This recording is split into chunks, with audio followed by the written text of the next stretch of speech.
When Queen Camilla stepped forward with trembling hands and eyes clouded by secrecy, no one in the palace anticipated the words she would utter. What began as a routine gathering turned into a royal revelation. The ring, a symbol hidden in history, suddenly became the most controversial object in the monarchy. And at the center, a young girl, Princess Charlotte. Before we go deeper into what this really means for the royal family, make sure to subscribe so you don't miss a single update. It was meant to be an uneventful evening, cloaked in tradition. A quiet family circle within the halls of Windsor Castle, no photographers, no public statements, just a rare moment of royal privacy. But what unfolded next would ripple through the monarchy like a storm tearing through glass. As the room murmured with idle chatter and clinking glasses, Camilla rose. No one expected her to speak, let alone confess. Yet the tremor in her voice was unmistakable. "Something I need to say," she began, her words slicing through the room's warmth with a chill. Every eye turned toward her. Her hand reached into a velvet pouch, revealing an antique ring, glowing faintly beneath the chandeliers. But it wasn't just any heirloom. It was Queen Victoria's lost ring, presumed vanished, rumored in whispers, and until now, utterly forgotten. Gasps echoed as Camilla admitted the unthinkable. She had kept the ring in her possession for years, in silence, under lock and key, away from public knowledge and family discussion. But what she said next shook the foundations of trust. The ring, according to her, was never meant for her.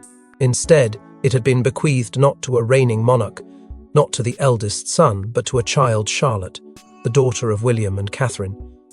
A name no one expected, a name that flipped centuries of protocol upside down. The air grew heavy with disbelief. Catherine sat frozen, her features tight with controlled fury. William leaned forward, fists clenched, demanding to know where this supposed instruction came from. The silence that followed spoke volumes, as Camilla's eyes dropped and she whispered, "From the Queen herself, in writing." There was no applause, no acceptance, only shock. Anne, who had sat silently through Camilla's words, stood abruptly and walked out, offering no explanation. The room fractured, alliances shaken, unspoken loyalties exposed like broken glass underfoot. What had been a simple family evening was now a royal reckoning, one that would spiral into secrets, denials, and a deep investigation into the ring's true history. And at the epicenter of it all was a girl who had yet to understand the storm circling her name. Princess Charlotte, just beginning her journey in the public eye, was now at the heart of a legacy far older and far more dangerous than anyone had ever prepared her for. But to understand why Camilla's confession caused such a storm, we must return to a shadowy past, to Queen Victoria's final wish, long buried in the dust of secrecy. The official archives hold one version of Queen Victoria's will, but a separate handwritten addendum, allegedly burned, then reappeared, contains a cryptic clause. A clause about a ring, a clause that bypassed generations and named a girl not yet born. The story begins not with Camilla's confession, but deep within the vaults of royal history, where truths are often obscured beneath layers of curated tradition and carefully crafted myth. In the months following Queen Victoria's death, a flurry of documents was reviewed, catalogued, and quietly locked away. The primary will was clean, standard, meticulous, exactly what the court expected from the longest reigning monarch of her time. But whispers persisted about a missing page.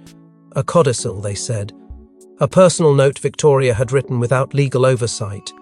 And in that note she mentioned something that no monarch had ever dared. A ring, imbued with what she described as maternal destiny, to be given not to a son, not even to a direct heir, but to a royal daughter who had not yet been born. Someone who, she wrote cryptically, would lead through wisdom, not reign through power. Historians dismissed it. The language, they said, was poetic, not literal. After all, monarchs were bound by law, not mysticism. But behind closed doors, palace archivists struggled to explain the sudden disappearance of the ring from inventory records just weeks after Victoria's funeral. One item, meticulously documented throughout her reign, simply vanished. Then came the rumors, that Queen Mary had located the missing ring, had hidden it inside a private box marked family only, and had passed it to her daughter-in-law in silence. No official statement was ever made, no mention of the ring ever surfaced again during the reign of Queen Elizabeth II until now. If the codicil truly existed, why was it buried? And if Queen Elizabeth II knew of it, why did she never act on its instructions? Some believe she chose to ignore its implications to preserve tradition, fearing what it might mean to alter the lineage of symbolic power. Others suspect something more calculated, that the ring was a contingency, a spiritual safeguard, only to be revealed if the monarchy ever reached a point of peril, a royal failsafe. And if that's true, then Camilla's confession takes on an entirely different meaning.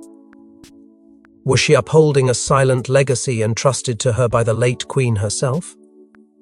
Or was she burying the past to protect her position until guilt or circumstance forced her hand? What if this wasn't about inheritance, but about influence? About a lineage of quiet strength passed between women, beneath the throne's shadow, never acknowledged in the public eye? If Camilla had known all along, then her silence becomes its own form of betrayal or sacrifice. Either she was guarding a prophecy, or burying it. And now, with the truth exposed, the palace must face a future it was never prepared for. A future that doesn't revolve around Charles or William, but pivots around Charlotte. As Camilla's truth sparks fury and fascination, attention turns to Charlotte, the unsuspecting heiress of a forgotten prophecy. Princess Charlotte, only a child, now stands beneath the weight of centuries, a ring meant to crown her future or curse it. As royal eyes turn toward her, whispers of succession shift, and so does the balance of power. She had not asked for it. Not for the legacy, not for the prophecy, not for the piercing glances of tradition heavy with expectation. Yet in the wake of Camilla's revelation, Charlotte became more than a princess. She became a symbol, a name spoken with curiosity and caution. Her youth, once seen as innocence, was now perceived as latent power. Every movement, every word, every gaze was scrutinized for signs of destiny, as if the spirit of Queen Victoria herself might stir within the girl. But Charlotte, calm and composed, seemed untouched by the tremors surrounding her. That unnerved many. There was grace in her stillness, but also mystery. And to the courtiers and insiders who had seen power change hands in the most delicate ways, that quiet poise was more dangerous than any crown. Catherine, ever the watchful mother, felt the shift before most. A mother's instinct flared into overdrive, not in fear, but in fierce protection. She had spent years shielding her daughter from the shadows of the firm, and now those shadows were creeping closer than ever. The ring had summoned ghosts, but worse, it had invited ambition. Catherine understood what a target looked like, and she saw it forming around her daughter's future. She challenged Camilla behind closed doors, refusing to accept that the timing of this revelation was mere coincidence. But Camilla, weary and emotion-laden, claimed she had simply waited for the moment. Catherine didn't believe in moments. She believed in strategy, and in Camilla's eyes, she saw too many years of calculation disguised as reluctance. King Charles, meanwhile, watched in contemplative silence. His grip on the monarchy, already fragile under the weight of modernization and fractured loyalties, was now threatened by a new variable, one not of his making, and worse, one he could not control. The ring, once assumed lost to history, had resurfaced not in his son's hand, but in the grasp of a child. What did this mean for the monarchy's continuity? Was this a challenge to his rule, or a strange echo of his ancestors forcing their will through time? He couldn't afford to appear shaken, but inside, uncertainty took root. His advisors scrambled behind the scenes, yet even they could not ignore what was growing. William found himself caught in a cruel crossroads, the heart of a father battling the burden of a future king. He knew what power did to children. He had lived it. Now, he watched it inch toward his daughter with unsettling ease. The ring might be nothing more than an old family token, or it might be a beacon, a symbol of silent authority that could rewrite centuries of inherited dominance. His silence in public masked a growing storm within. Charlotte was just a girl, but history had already decided otherwise. And within the royal corridors, the staff began to move, not with words, but with choices. Appointments shifted, conversations changed tone. The subtle but unmistakable repositioning of allegiance had begun. Where once eyes looked toward the throne, they now looked toward the future, and the girl who, without a word, had become the axis of royal uncertainty. But if Camilla was merely a messenger, who was pulling the strings behind this royal resurrection of power? Behind palace doors, Catherine, Princess of Wales, does not stay sigh. Her voice, calm but chilling, demands truth. Her daughter has been named by ghosts of the past, and Catherine will uncover who orchestrated it all. There are moments in royal life when diplomacy is abandoned in favor of something far more primal, a mother's instinct. Catherine had endured whispers, endured cameras, endured centuries of royal expectation pressed against her shoulders. But now, something far deeper had stirred. This wasn't about tradition or titles. This was about Charlotte, her child, being dragged into a legacy laced with shadows. The ring had been kept secret for decades, then unveiled at a moment when trust inside the family was already fragile. Catherine demanded answers, and she demanded them not in public but in private, where truths either stand or collapse. She confronted Camilla in a closed room, their conversation hushed yet heavy. The timing was no coincidence, Catherine insisted. Why now? Why Charlotte? What had changed that made this the moment Camilla chose to speak? Camilla didn't resist. Instead, her voice broke. She admitted she had nearly taken the secret to her grave, that she had battled with herself for years, uncertain whether the past should be preserved in silence or passed on like a torch. Her words did not soothe. If anything, they confirmed Catherine's worst fear, that Charlotte had not inherited a treasure, but a test, and that the ring's revelation was not guided by duty, but by personal uncertainty. Catherine left that room with no satisfaction. She had hoped for logic but found only confession, and in that uncertainty she saw danger. The ring, once thought of as legend, was now a symbol, a powerful one, and symbols, she knew all too well, are ripe for exploitation. She had seen how the monarchy twisted meaning for survival. She knew how quickly tradition became manipulation. Charlotte would not be made int. Oh, a symbol, not if she could stop it. That resolve guided her next step. Without announcement, without explanation, she pulled Charlotte from a high-profile royal event scheduled for the following week. A simple act, but a loud message. Charlotte would not be paraded under the weight of prophecy. Inside the palace, the move was met with alarm. Staff scrambled for explanations. Some whispered of maternal concern. Others speculated it was a silent protest against the king himself.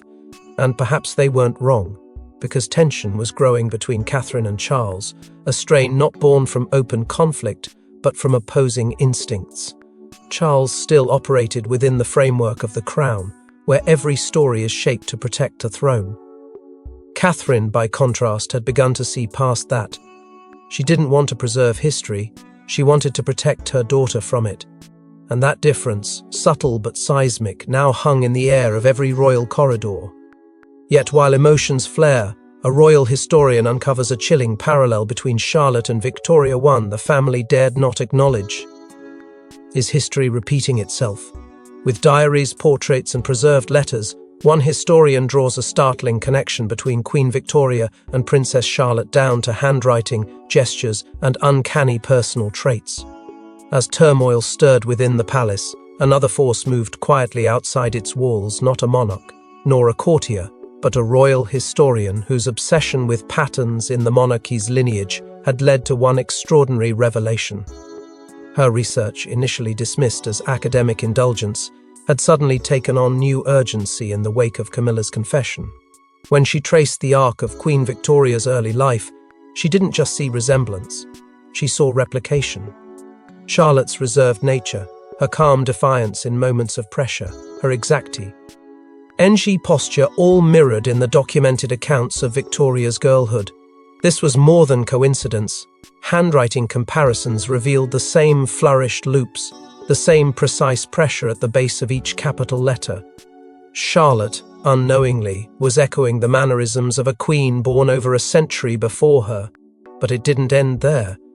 Buried in the Queen Victoria archives in pages yellowed by time and sealed from public view, was a dream Victoria recorded 3 nights before the ring was first documented in her personal effects.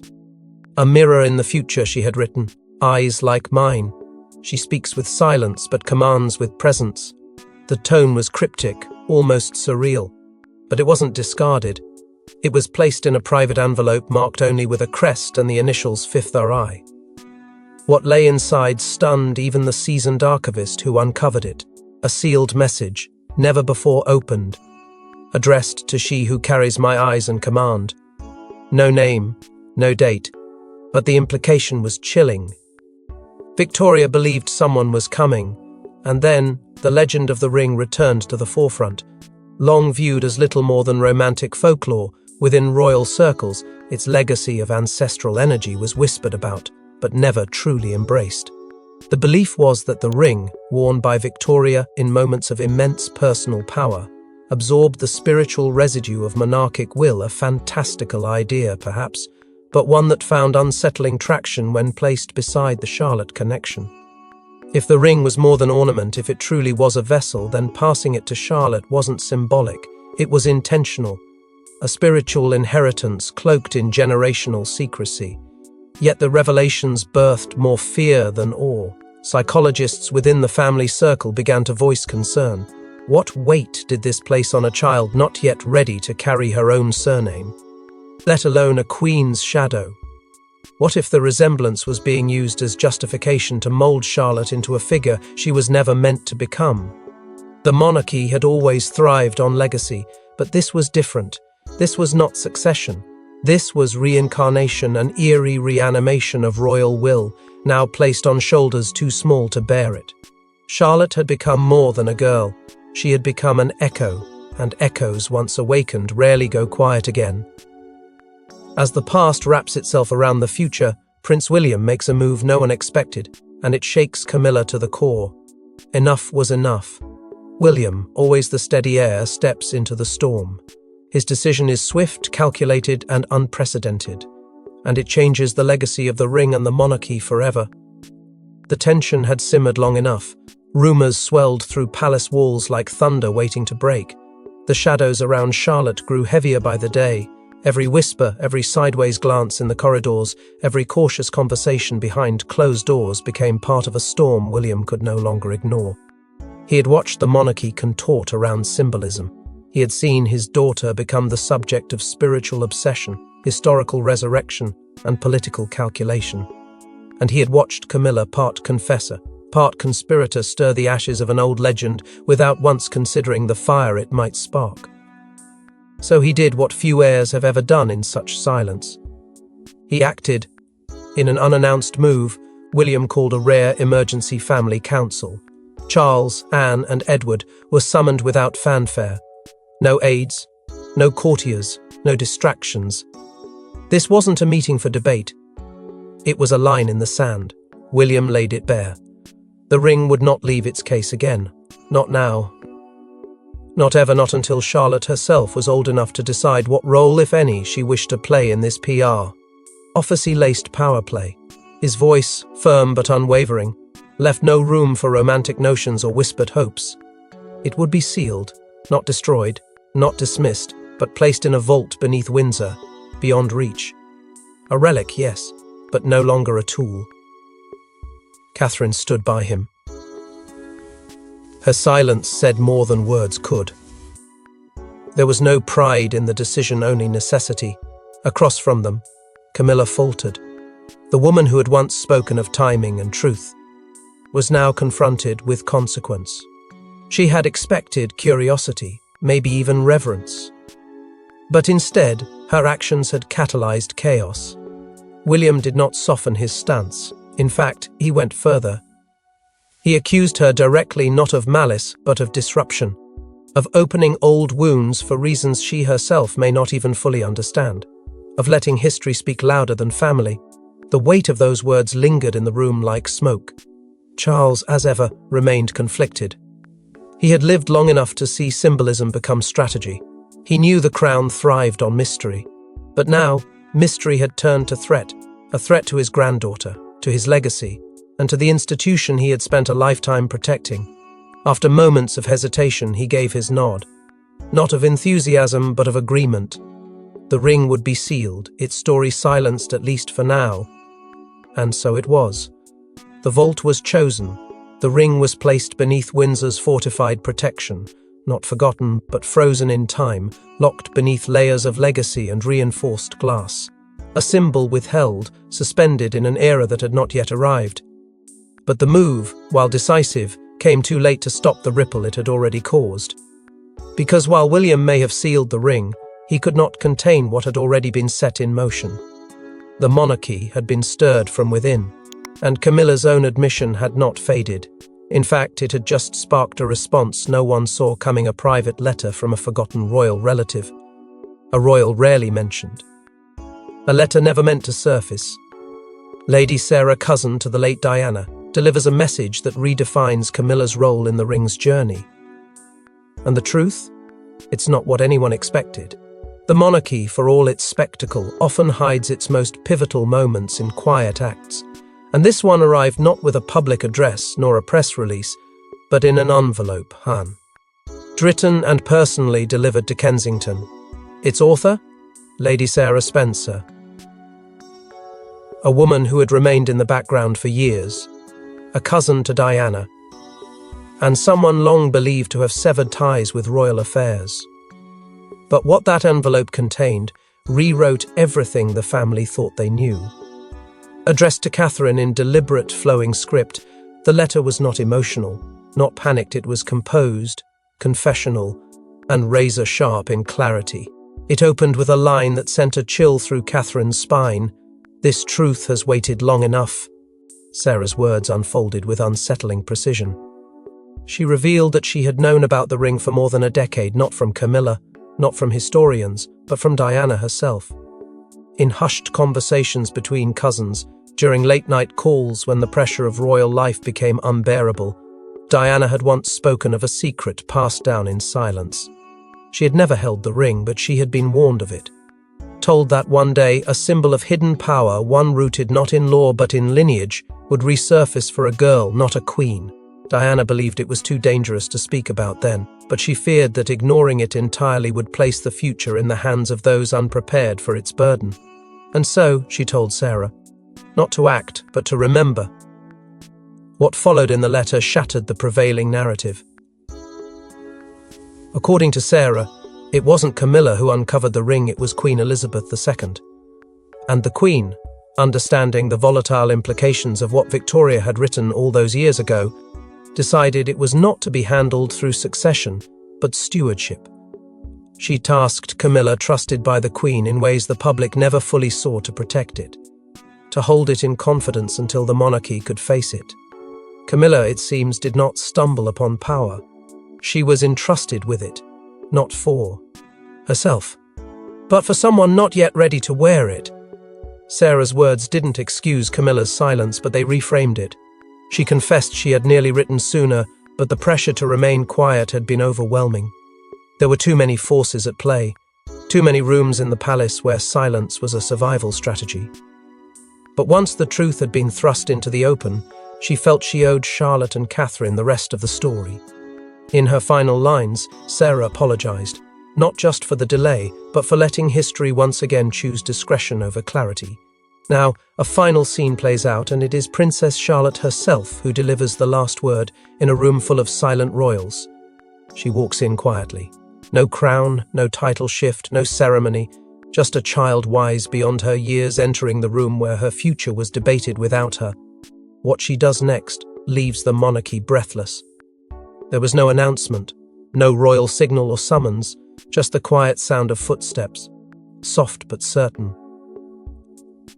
Charlotte entered the room not as a symbol, not as a successor, not even as the girl named in a queen's prophecy, but simply as herself. The vault had been sealed. The ring, now enclosed beneath layers of security, sat encased within thick glass, untouched but not unnoticed. Around it stood the faces of a family, fractured, some solemn, some uncertain. Camilla, fragile. Catherine, composed. William, still bearing the weight of a decision he never wanted to make. But none of them spoke. It was Charlotte who broke the silence. She approached the glass, steady and slow, eyes fixed on the object that had torn open generations of secrets. No one moved, not even Charles. The room held its breath, and then, without hesitation, she placed her hand gently upon the glass. It was not a claim, it was not a demand. It was acknowledgement. For all the speculation, the tension, the chaos. She was the only one who had not tried to control the narrative. She hadn't needed to.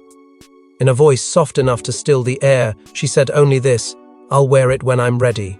There was no grandeur in the words, but there was power, and it did more to unify the room than any royal order could have achieved. Camilla turned away, overcome, whether by guilt, relief, or sorrow, no one could say. Her shoulders shook silently, the emotion catching up to her in full. Catherine watched, her face unreadable, until the faintest smile broke through, not of triumph, but of understanding. This was the moment she had been fighting for, not control, not avoidance, but agency. And Charlotte had just seized it without needing anyone's permission. William's gaze met his daughter's, and something shifted. A nod, barely perceptible, yet filled with layers of emotion, pride, admiration, and a quiet fear of what still lay ahead. For a brief moment, the walls of rank and duty seemed to dissolve, and what remained was something simpler, a family trying to navigate a legacy too vast for words. No declarations followed. No one else needed to speak. Because what Charlotte had given them all, even for just a heartbeat, was clarity. Not about the crown, not about succession, but about choice. A girl whose name had been etched into history long before she understood its meaning, had just reclaimed that meaning for herself, and in doing so, she reminded the monarchy that the future may be written by tradition, but it is defined by those who dare to step into it on their own terms, and yet, not all royal hearts are at peace. As the royal family exits the room, one figure remains behind, staring at a portrait of Queen Victoria. A whisper escapes: the ring chose wrong. Secrets are never truly buried in the monarchy, only delayed. In the silence that followed Charlotte's declaration, a rare stillness washed over the palace corridors. But in the royal gallery, where portraits of monarchs watched silently from gilded frames, that stillness was disturbed by one lingering presence. A figure, unnamed, cloaked in anonymity, stood locked in thought before Queen Victoria's portrait. The family had left. The decision had been made. But this figure didn't move. Instead, they leaned in, eyes narrowed, and breathed a phrase too soft for the halls to carry, yet heavy enough to crack through the silence. The ring chose wrong. A chilling indictment not of Charlotte, but of the forces that placed the ring in her path. In that moment, it became clear not everyone had embraced the outcome. Not everyone had surrendered to the illusion of peace. Within the inner circles of the firm, factions had begun to murmur. There were those who believed the ring's prophecy should have been left in shadow, never surfaced. Others argued it had fallen into the wrong branch of the family, that Charlotte, for all her quiet strength, was not the intended bearer. The idea of an heir, bypassing traditional lines of power, had unsettled many. Even as the public narrative celebrated Charlotte's grace, whispers grew louder behind locked doors. Some feared this wasn't the end of a legend, but the beginning of a contest. A quiet one, unspoken, but with consequences no less explosive. Camilla, meanwhile, had retreated from public duties without official explanation. Her schedule cleared, appearances postponed, statements avoided. The woman who once stood firm as queen consort now faded into the backdrop, her silence amplifying speculation. Was it shame, exhaustion, or was it strategy, a tactical pause while tides recalibrated? No one knew. But her absence became its own kind of presence, hovering over events she no longer attended. Beyond palace walls, the public reacted with split emotion. Social media lit up with feverish debate, hashtags trended, analysts speculated, and amateur historians unearthed every obscure Victorian rumor they could find. Some praised Charlotte's composure, calling her the future monarch of a new era. Others questioned the ethics of placing such symbolic weight on a child. But all agreed on one thing: the monarchy had changed, whether it admitted it or not. The ring, silent now, sealed away, had reignited the oldest fear in royal tradition, that power moves in ways no crown can control. And yet, under the moonlight that bathed Windsor's fortified stone, the vault containing the ring gave off a faint, almost imperceptible glow. No one saw it, no one touched it, but its presence pulsed. A quiet reminder that legacy is not ended by glass or decision. It waits, it watches, it adapts. What else did Queen Victoria hide in her final days? And who else carries secrets tied to a destiny that's only just beginning? Thanks for watching.